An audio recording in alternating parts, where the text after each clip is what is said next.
Na abertura do nosso final de semana, nessa sexta, o grande destaque é o jogo italiano entre Juventus e Napoli. A Juventus ainda em perseguição, a Inter de Milão, bem difícil de alcançar, né? A Inter não vacila, inclusive não vacilou contra o Napoli no último jogo, e a Juventus tem uma pedreira pela frente se quiser continuar brigando frente a frente com a Inter por esse título. Além disso, temos campeonato turco, onde o Galatasaray é muito favorito contra um perigoso Adana Demirspor, falaremos um pouquinho sobre isso. Temos primeira e segunda divisão da Alemanha e também campeonato português. Meu nome é Theo Borges, eu espero conseguir te ajudar a fazer o melhor planejamento possível para essa sexta-feira, dia 8 de dezembro. Quero começar com a segunda divisão da Alemanha, onde temos dois confrontos bem interessantes às 2h30 da tarde, tá bom? Quero que você preste bastante atenção nas características desses jogos, se você gosta de fazer a segunda divisão da Alemanha. Antes da gente começar, vou pedir para você deixar o like nesse vídeo, que ajuda demais para o YouTube divulgar para novas pessoas, principalmente para pessoas que estão chegando nessa área. E se você não é inscrito nesse canal, fica o convite para você se inscrever por aqui. Bom, Hannover e Karlsruhe, a gente tem algumas semelhanças nas equipes, mas principalmente temos aqui equipes que não costumam se entregar. Então, de antemão, como eu não costumo indicar para vocês trabalharem a favor ou contra uma determinada equipe, independente se você é um trader ou um punter, na segunda divisão da Alemanha, de antemão a gente já tem uma possibilidade de recuperação de resultado. Para quem não viu o último jogo do Karlsruhe, por exemplo, o Karlsruhe chegou a estar perdendo por 2-0 em casa para o Hansa Rostock e conseguiu buscar uma recuperação de resultado, e é uma equipe que marca com muita frequência, independente se é dentro ou fora de casa. E a grande característica do Hannover, além de também ser uma boa equipe de recuperação, é a característica de contra-ataque. Então, se você quiser aproveitar ao máximo o que o Hannover pode te oferecer, você vai provavelmente encontrar isso quando o Hannover estiver na frente do placar. Perceba que a gente tem uma conexão aqui de característica. Se o Hannover estiver na frente do placar, provavelmente o Karlsruhe, que vem de uma recuperação de resultado, vai acreditar ainda mais numa nova recuperação de resultado e vai se expor subindo as suas linhas. E aí você vai ativar,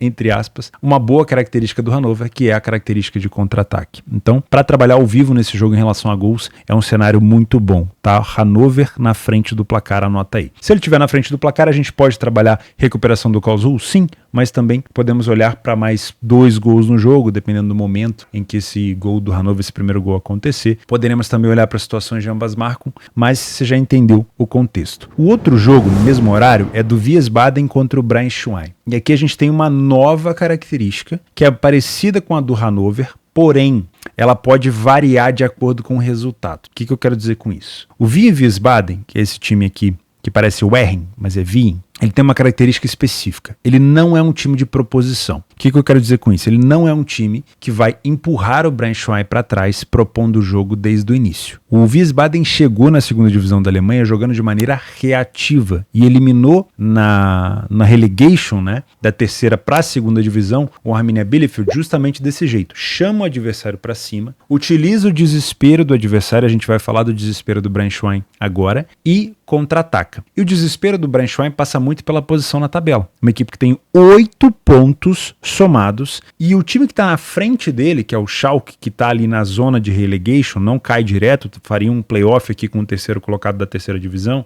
você tem o dobro de pontuação. Então, Osnabrück e Braunschweig precisam acordar para já. Ou vai para cima, ou vão acabar sendo rebaixados. Então você tem uma das piores defesas do campeonato, vindo para cima de uma equipe que joga muito bem de forma reativa, que é o Wiesbaden, e a característica se conecta demais, que é o desespero com o contra-ataque. Se o Braunschweig conseguir sair na frente, isso pode acontecer obviamente, você vai ter um Wiesbaden mudando completamente o estilo. Ou seja, a zona de conforto do Wiesbaden é jogar no contra-ataque. Se ele está perdendo o jogo em casa, ele vai ter que fazer o quê? Começar a propor jogo. E ao propor jogo, ele é um time que deixa muito espaço para o adversário. E mesmo o Braunschweig, que não é uma grande equipe essa temporada, pode aproveitar. Então, se o jogo tiver 0-0 e você encontrar um Braunschweig se expondo, você pode ficar de olho em contra-ataques do Wiesbaden. Se o jogo tiver 1-0 para o Wiesbaden, a característica de contra-ataque continua acontecendo porque o desespero do Braunschweig aumenta ainda mais. Agora, se o Wiesbaden estiver atrás do placar, aí o cenário muda. E aí o que você tem que pensar? Tudo bem, eu tenho uma equipe que é o Wiesbaden que não está jogando de maneira confortável, porque eles estão tendo que propor jogo para empatar, para buscar uma recuperação. O que você precisa checar a partir daí? o Braunschweig, que é uma equipe que está desesperada, ela busca o contra-ataque ou não? Não, ela não busca, então você fica de fora. Sim, ela busca, então você pode aproveitar também para buscar alguma coisa em relação a gols. Ok? Seguimos na Alemanha, às 16h30, o Hoffenheim enfrenta o Bochum e a cotação do Hoffenheim é de 1,65. Essa cotação do Hoffenheim ela está carregada com algumas percepções do mercado. A primeira percepção é a posição geral na tabela. O Hoffenheim tem hoje 20 pontos, 7 a mais que o Bochum, e está na 6ª colocação. Não acho que é um time que vai brigar por Europa e Champions League, mas na Conference League ele pode brigar, se é que a gente não vai ter uma queda vertiginosa aqui do Hoffenheim. Qual que é o problema do Hoffenheim? Como mandante, foi uma equipe que venceu apenas um jogo, e uma equipe que não consegue vencer em casa dificilmente vai ser uma equipe que vai se manter na parte superior da tabela, até porque as outras equipes, como o próprio Freiburg, que é um dos grandes candidatos a pegar vaga em competições da UEFA, o Gladbach, o Augsburg, que está até fazendo uma temporada relativamente boa, o Frankfurt, vão acabar melhorando. Então, o time do Hoffenheim precisa melhorar esse critério fora de casa. E para complementar a informação, nos últimos jogos do Hoffenheim como mandante, nós tivemos 3-1 para o Dortmund, 3-1 para o Frankfurt, 3-2 para o Leverkusen e 1-1 com o Mainz. Tudo bem, o Dortmund é um adversário difícil? É. Eliminou o Hoffenheim, por exemplo, da DFB Pokal. Inclusive o Dortmund acabou de ser eliminado também da Pokal pelo Stuttgart. Estou fazendo esse jogo um pouquinho antes da última rodada do Brasileiro na quarta-feira. Perder para o Frankfurt por esse placar é um pouco problemático, porque o Frankfurt foi um adversário direto aqui na tabela de classificação para a vaga, por exemplo, na Conference League. Perder para o Leverkusen é normal? Essa temporada é. Inclusive deu um trabalho danado para o Leverkusen, né? Poucas equipes conseguiram marcar 2 gols no Leverkusen. Acho que o Dortmund conseguiu, acho que o Bayern de Munique conseguiu essa proeza. Poucas equipes conseguiram. Tá? Então, perder para o Leverkusen é normal. Empatar com o Mainz, que está numa fase horrorosa, não é tão normal assim. Então, conectando a informação de que o Hoffenheim não tem feito uma boa campanha dentro de casa e que os últimos jogos têm sido de derrotas, tomando gol frequente para os adversários, inclusive para adversários que brigam lá embaixo, eu tô achando essa cotação do Hoffenheim perigosa. Então, para você que é desatento, cuidado ao olhar aqui somente posição de tabela. Tá? Eu vou dar um zoom na nossa estatística com o PDF de apoio. Perceba que eu não tenho muitas coisas para elogiar aqui no Bochum, mas eu também não tenho tantas coisas para elogiar no Hoffenheim. Talvez aqui um elogio por ser uma equipe que não falhou em marcar em nenhum jogo, só que também não falhou em sofrer em nenhuma partida. A média de gols sofridos pelo Hoffenheim também passa de 2 gols por jogo em casa, assim como a do Bochum. A do Bochum chega a quase 2,5 gols por jogo. O número de vitórias no primeiro tempo do Hoffenheim é 0, assim como a do Bochum. O número de gols marcados pelo Hoffenheim é 3, assim como o do Bochum, no primeiro tempo, obviamente. E as duas equipes passam de 10 gols sofridos. Inclusive, o Hoffenheim perdeu 83% dos primeiros tempos em casa. O segundo tempo do Hoffenheim é melhor? Obviamente. Aqui sim a gente pode elogiar. Mas o primeiro tempo é muito ruim. Então toma muito cuidado, porque a gente pode ter aqui sim uma correção de preço. O Hoffenheim pode começar pior. Só que existe um problemaço aqui. E aí é que vem o pulo do gato. Normalmente, ao encontrar uma cotação como essa, 1,65, em uma equipe que não costuma jogar bem, nem no primeiro tempo, nem no geral dentro de casa, o que a gente costuma fazer? Já cria um viés, já cria uma expectativa e já vem para o jogo sedento para fazer um lay ao Hoffenheim, para trabalhar contra o Hoffenheim. Qual que é o problema? A característica do time, e é por isso que a gente tem que conhecer as equipes. A característica do Hoffenheim é de uma equipe muito letal no contra-ataque. Então, se o Bochum vier se assanhando para cima do Hoffenheim no início, o Hoffenheim ele pode utilizar o contra-ataque. E aí, você pode até ter uma vontade de trabalhar contra o Hoffenheim, mas sabendo do risco dessa característica do Hoffenheim, talvez seja um momento mais complexo. Por isso que talvez não seja um bom jogo para trabalhar o mercado de match odds. Eu não sei se eu consegui te transmitir o risco, mas perceba, se o Hoffenheim começar jogando bem no primeiro tempo, ele vai surpreender a gente, porque ele não vem fazendo isso. Então, a gente não vai ter motivo aqui para querer trabalhar contra ele, certo? Beleza. Só que também não vai passar tanta confiança para trabalhar a favor, já que é um time que perde pra caramba no primeiro tempo.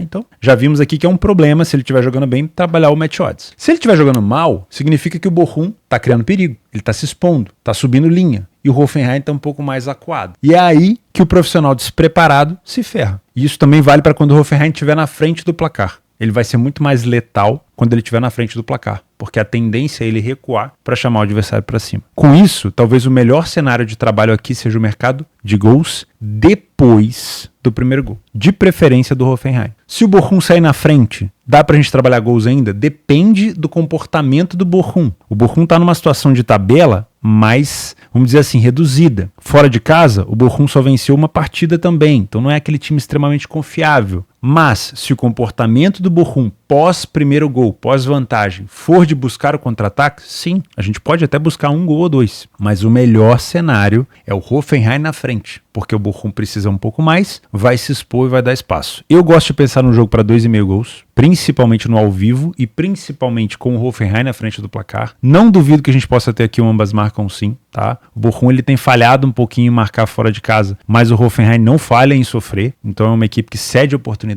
E muito cuidado para você que vem trabalhar o match odds, o mercado de resultados, seja você um punter ou um trader, para não embarcar num lei Hoffenheim nesses primeiros minutos, se o Bochum estiver muito bem. Porque é quando ele tá passando aperto, que geralmente ele mostra as garrinhas. Então muito cuidado com essa característica do Hoffenheim, tá bom? Às 16h45 na Itália, Juventus e Napoli. Jogo extremamente importante, principalmente para a Juve, né? Porque a distância que a Inter de Milão abriu para o Napoli já faz com que o Napoli hoje não seja um candidato ao título, né? E a Juventus consegue se manter como um grande candidato, por quê? Porque ela não disputa a competição da UEFA. Então a Juventus não tem jogado no meio da semana, na maioria das vezes joga só no final de semana. Isso fica mais fácil e é visível pelos últimos resultados da Juve que ela vem tendo um desempenho bom, né? Teve uma derrota aqui para o Sassuolo, mas depois vitória contra o Lecce, empate contra a Atalanta fora, vitória contra o Torino no clássico, né, de Turim, vitória contra o Milan aqui talvez escolhendo poupar jogadores para jogar contra o PSG, não adiantou nada, tomou um cacete lá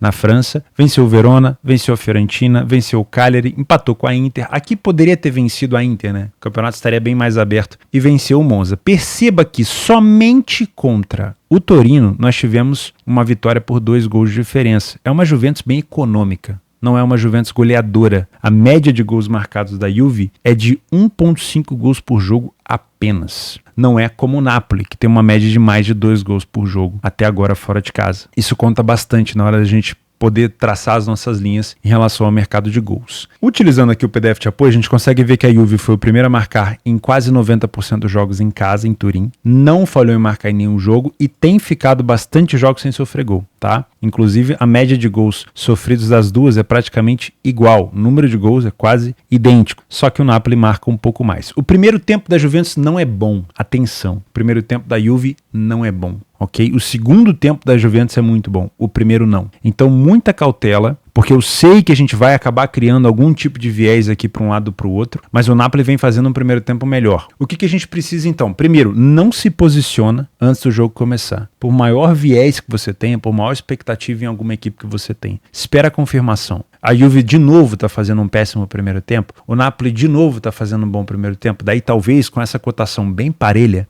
a gente possa trabalhar correções de preço contra a Juventus. Agora, se o Napoli decepcionar e nesse jogo não mostrar o que a gente está imaginando, é melhor ficar de fora, ok? Se você não entendeu nada do que eu falei de correção de preço por aqui, não deixa de fazer o meu curso, telboss.com. Tem aqui embaixo ó, um QR Code para você escanear, que o William deixa aqui para gente, e o link da descrição do vídeo também para você fazer o meu curso, tá? Correção de preço, mobilidade, estabilidade, você vai aprender tudo para você trabalhar no Exchange, comprando e vendendo probabilidades. E a maior exchange do mundo é a Betfair, minha parceira. O link para você abrir uma conta e ganhar R$200 no primeiro depósito tá aqui embaixo, tá? Eu venho para trabalhar correção de preço sem viés por aqui. Se você é um punter, bom, eu sei que o primeiro tempo do Napoli é bom. E eu sei que o segundo tempo do Napoli não é ruim. Eu não posso dizer que o segundo tempo da Juve é muito melhor do que o do Napoli, porque por mais que tenham mais vitórias, o número de gols marcados e sofridos é muito parecido. A Juventus leva vantagem na bola aérea, marca bastante de escanteio, inclusive acaba utilizando isso para buscar as vitórias no final do jogo. Não é uma equipe, como eu falei, tão goleadora, mas tem uma gana maior no campeonato hoje,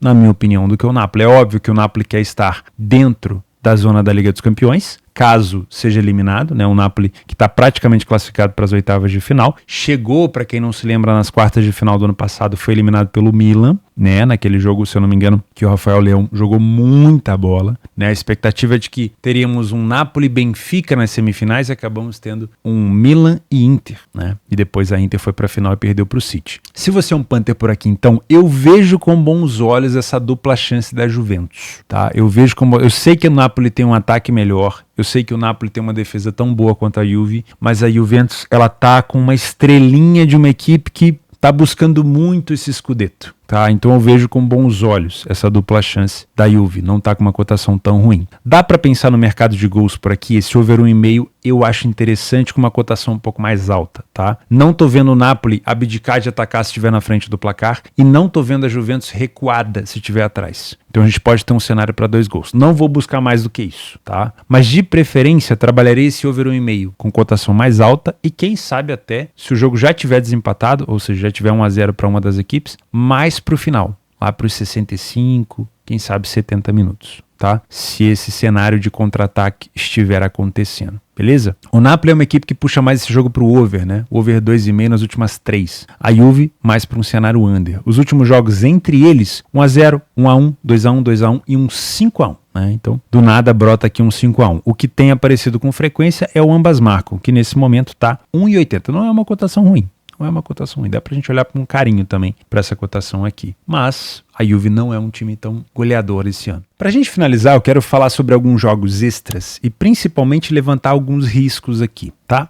Primeiro vamos falar aqui ao meio-dia das prováveis vitórias, né? O Al Hilal, embaladíssimo com o Jorge Jesus, pega o Al-Tae. Muito provável que o Al Hilal consiga manter a sua distância aqui para o Al Nassr, que pega a equipe do Al Riyadh, tá? Também uma equipe, obviamente, um pouco mais acessível, que a gente pode ter aqui vitória dos 2 favoritos na Arábia Saudita. Mas como são cotações extremamente esmagadas, minha palavra para você é cautela. O Braga, fora de casa, enfrenta o Vizela no Campeonato Português com uma cotação até bem interessante, dá pra gente ficar de olho por aqui, tá? Os últimos jogos entre eles, o Braga venceu as últimas 4 partidas, inclusive as 3 últimas que visitou o Vizela na casa do Vizela. Tá? Os últimos jogos do Vizela em casa, 3 derrotas, Porto, Benfica e uma vitória contra o Estrela da Amadora. O Braga fora de casa vem de 3 vitórias, uma derrota para o Real Madrid e um empate com o Gil Vicente. Tá? Então dá para ficar de olho sim, principalmente no trade em alguma coisa a favor do Braga ou contra o Vizela. Às 15 horas o Benfica enfrenta o Farense e o Benfica não pode nem pensar em vacilar, já que o Sporting já abriu aqui uma pontuação na frente e o Benfica tem que correr atrás.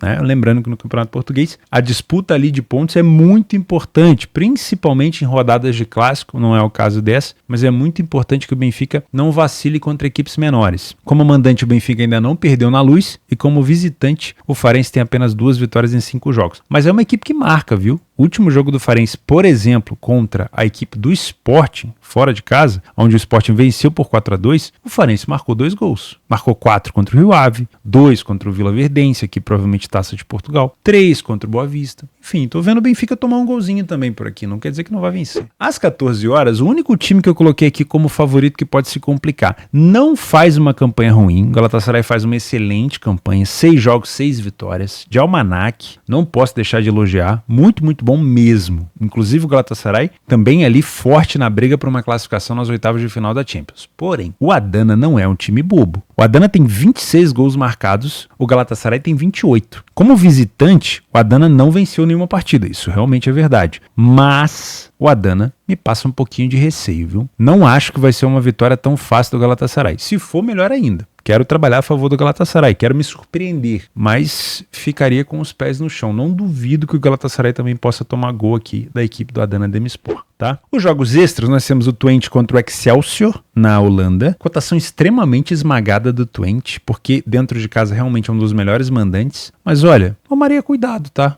Tô achando muito esmagado, de verdade, muito esmagado mesmo, tá? Toma um pouquinho de cuidado por aqui. As últimas vezes que o Twente recebeu essa equipe em casa, tivemos um 3-1 para o adversário e um 4-0 para o Twente. Então, a situação tá meio empatada por aqui, cuidado. E para finalizar, Getafe e Valência às 17 horas na La Liga, tá bom? Vou ficando por aqui, muito obrigado pela sua companhia, pela sua audiência, por ter deixado o like no vídeo. Se você não deixou, faz favor de deixar que ajuda demais. E a gente se vê amanhã. Um abraço, fica com Deus.